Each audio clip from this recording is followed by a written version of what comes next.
વડોદરામાં મોટી કાર્યવાહી, સરકારી જમીન પર દબાણ કરવા બદલ કોર્પોરેટર આશિષ જોશી સહિત 20 લોકોને કલેક્ટરે લેન્ડ ગ્રેબિંગની નોટિસ ફટકારી.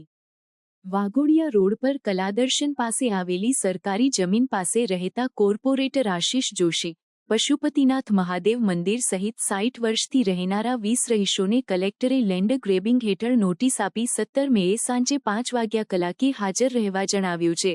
કલાદર્શન પાસે આવેલી 1134 ચોમી સરકારી જમીનમાં 60 વર્ષથી મકાનો બાંધીને લોકો રહે છે.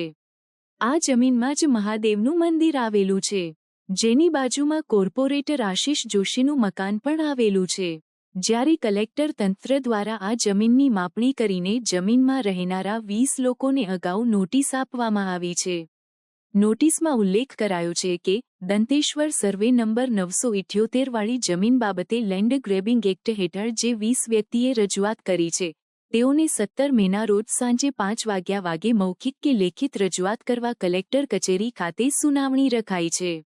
આ લોકોએ જરૂરી આધાર પુરાવા લઈને હાજર રહેવાનું પણ જણાવ્યું છે.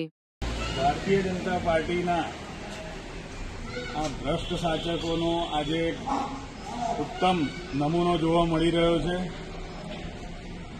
ગયા અઠવાડિયે મને સસ્પેન્ડ કરવાની નોટિસ આપ્યા બાદ મેં આજ મહાદેવના મંદિરથી મેં ઇન્ટરવ્યૂ આપ્યું હતું અને ખુલાસા આપ્યા હતા. આજે તંત્ર દ્વારા કલાદર્શન 4 રસ્તા પાસે આવેલા મહાદેવના મંદિરને, મારા ઘરને અને જે વર્ષોથી 60 વર્ષથી અહીંયા ગરીબો રહે છે એ લોકોને નોટિસ આપવામાં આવી છે. આપ જોઈ શકો છો કે કઈ રીતે આ તંત્ર કામ કરી રહ્યું છે.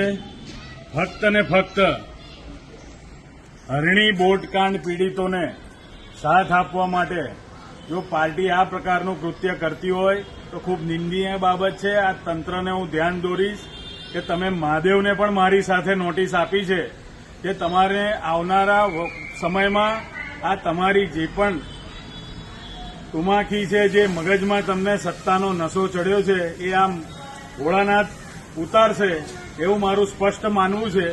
તમે ભલે આજે સત્તા તમારી પાસે હોય, પણ તમે આજે આ બોટકાંડ પીડિતોને ન્યાય અપાવવાની ઝુંબેશમાં મારી સાથે તમે મહાદેવને પણ નોટિસ આપી છે. એ ખૂબ જ આવનારા દિવસમાં ભોળાનાથ મહાદેવ આ તંત્રને અને અધિકારીઓને અને આ શહેરની નેતાગીરીને સદબુદ્ધિ આપે.